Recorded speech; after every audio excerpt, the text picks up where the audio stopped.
What's going on, guys? My name is Rising, and the patch notes for Season 8 2025 of Call of Duty Mobile just dropped, which contains a ton of buffs, but surprisingly only a couple nerfs to various weapons.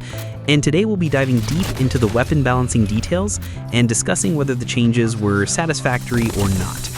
A quick disclaimer, I'm not providing builds for any of the guns mentioned here, as the update did not drop yet, and it requires playtesting time to arrive at a stable class setup.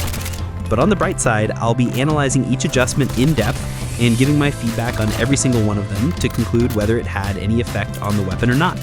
So, without further ado, let's jump on to the patch notes of Season 8 2025.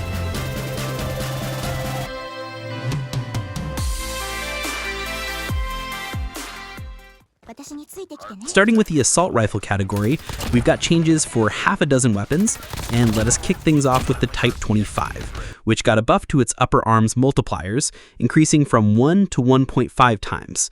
With the stopping power rounds, the Type 25 is already a good weapon, and this buff will make its effectiveness in its second and third damage range much more consistent if you aim above the legs. With this buff, you can achieve a consistent 210 milliseconds 4-shot time to kill up to 24.7 meters, and a 280 milliseconds 5-shot time to kill up to 36.3 meters with the max range build, which I recommend using.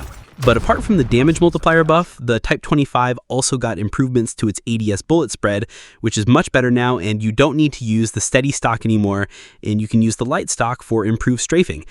Overall, this buff is great, and I can see the Type 25 being a great aggressive option. Moving on to the next weapon, we have one of my personal favorites, the CR56 AMAX, which got improvements to its third and fourth damage phases. The third damage phase increased from 20 to 21, which does not change its shots to kill. However, the fourth damage phase increased from 16 to 18, which means it takes one less shot to kill in the fourth damage range. This is a great improvement as the AMAX had issues with harsh damage drop-off, and this buff will definitely make the AMAX much more usable. But not only that, similar to the Type 25, the AMAX also got improvements to its ADS bullet spread, which is much tighter, and thus longer range encounters are much more viable. On a personal note, I'm very excited with this buff as I consider the AMAX to be a heavily underrated weapon, and is much better than what most people think. Moving on, we have the AS Val, which got a few interesting buffs. The quick response barrel now increases the upper torso multiplier from 1.1 to 1.3 and the lower arm multiplier from 1 to 1.1. Now you can achieve a 150 millisecond 3-shot time to kill by hitting at least 2 upper torso shots up to 11 meters. Although the time to kill is very fast, the range is too short and you cannot boost the range further. Although this barrel improves the weapon's mobility, and thus you can play it as an aggressive AR. However, what is not mentioned here is its effect with the 15-round FMJ ammunition, whether it stacks with it or not. To verify this, we have to wait for the update to drop. The mid-range barrel also got great improvements to its damage range and bullet velocity. In my opinion, this barrel is much more viable than the quick response barrel, and I'd suggest using this barrel if you want to use the AS Val. Overall, these are welcoming improvements to the weapon itself and may improve its performance a little bit. Moving on to the next AR, we have the Kilo 141, which got a lower arm multiplier increase from 1.1 to 1.2, which increases its 3-shot potential slightly in the initial damage range. Now you have to hit 3 shots to the upper torso or lower arms to achieve a 3-shot time to kill of 176 milliseconds. Although this is quite inconsistent and would have been better if the multiplier was uniform throughout the upper body. Nevertheless, this is a welcoming change. Few of its attachments also got some improvements.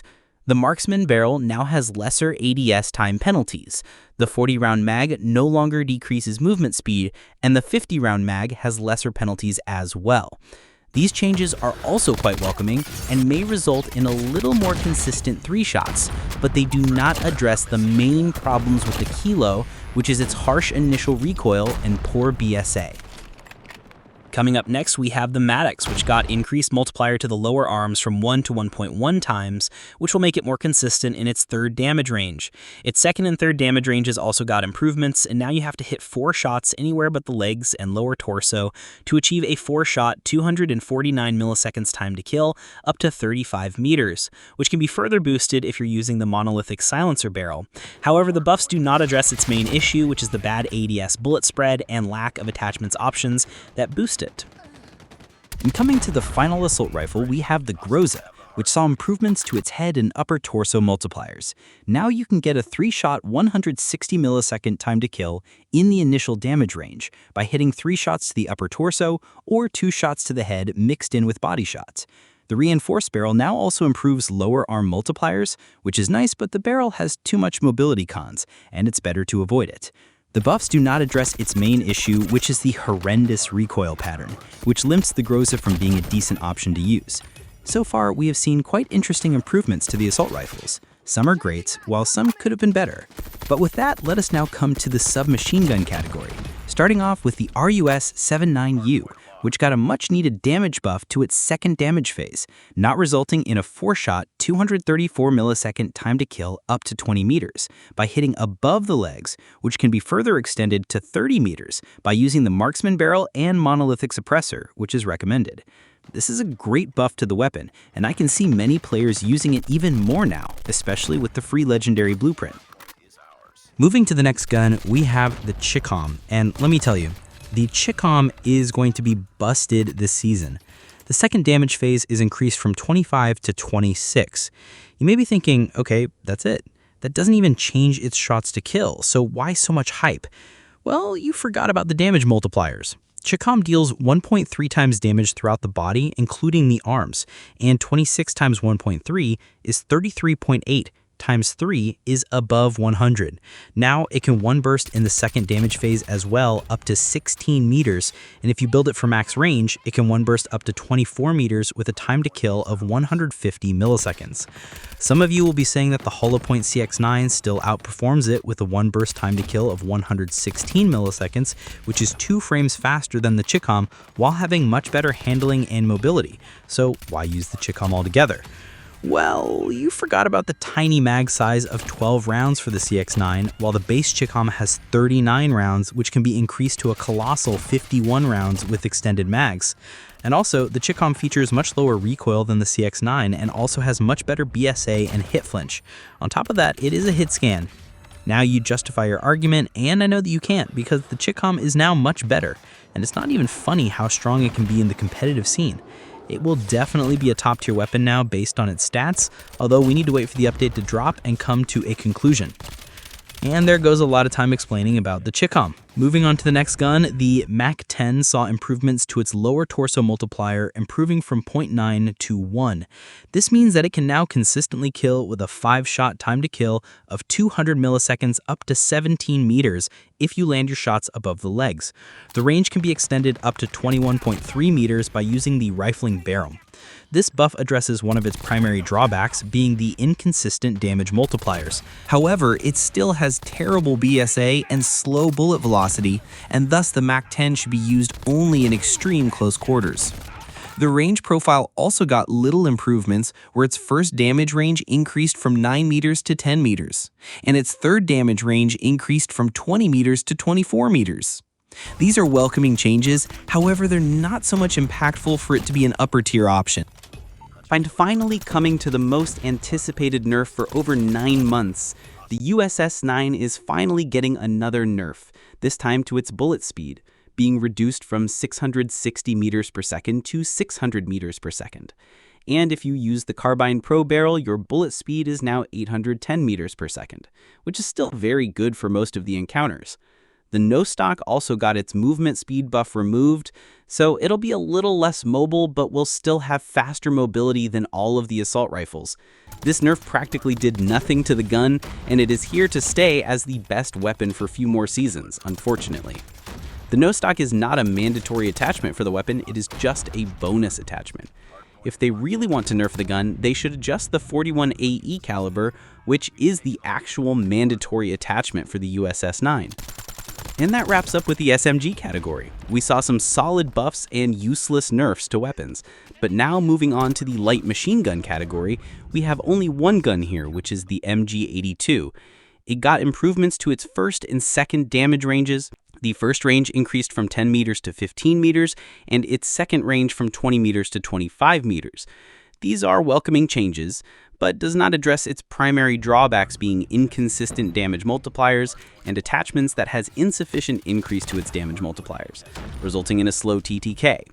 The MG82 still remains as a mid-tier option in its category and a lower-tier option in the game. It also got an improved vertical and/or horizontal recoil, but we have to wait for the update to check its modified recoil pattern. Moving to the sniper rifle category, we have a couple weapons here, starting with the Locus, which got a reduced hit flinch, which is nice, but not so impactful. The stopping power rounds also got a fire rate buff, which may improve its follow-up shot consistency, but there's no point in using this gun as there are much better competitors in the current scenario. Coming to the next sniper, we have the Outlaw, and it got improvements to its lower arm multipliers, increasing from 1.2 to 1.4. This is a very impactful change, as now it can one-shot to the arms up to infinity. This buff addresses its primary issue, and we may see many players using the Outlaw as a quick-scoping option. With this buff, it is a direct upgrade to the Locus, and it may compete against the other top-tier options. Moving to the shotgun category, we have the Striker, which got an increased pellet count from 8 to 12, which may be little useful in close ranges. However, it still remains an underwhelming shotgun altogether, and you'll still reload half the game if you ever use this in multiplayer. And that wraps up all the adjustments to weapons for multiplayer.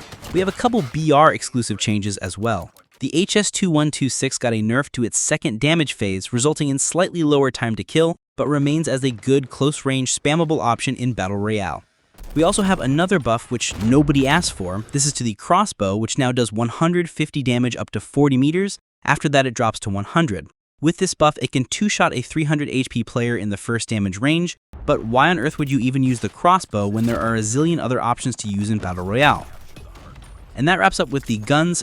A few operator skills also got adjusted in this patch. The Death Machine's duration decreased from 30 seconds to 20 seconds. The stun duration for the Tempest also decreased from 5 seconds to 2 seconds, which gives players a chance to run away if they ever get caught in the chain. The TAC deploy's respawn limit is increased from 2 to 3, but I don't remember the last time I saw this in ranked multiplayer. Same with the Havoc, which saw an improved radius. The Cluster Strike is now slightly costlier from 980 points to 1050 points. The Flash Strike got a detonation time reduction from 2 seconds to 1 second, which is nice. And with that, that wraps up with all of the weapon changes for Season 8, 2025 of Call of Duty Mobile. As for my thoughts on the balance patch, the meta did not change at all, although there may be a couple new additions to it. There are a few good improvements, which will make weapons such as the Type 25, AMAX, and RUS feel much better to use. Overall, we did not see too many nerfs, and almost all were buffs, which is nice. And of course, those were just my thoughts on the patch notes. I'd love to hear from you guys. What do you think of this patch? Do you think the balancing improvements will make the weapons more usable? Just let your thoughts in the comment section down below. Now that the patch notes analysis is done, I'll be going back to gun guides and wildcard breakdowns. So if you have anything in mind, let me know which one you want me to cover next. Make sure to subscribe and leave a like on this video, and I'll catch you guys on the next one.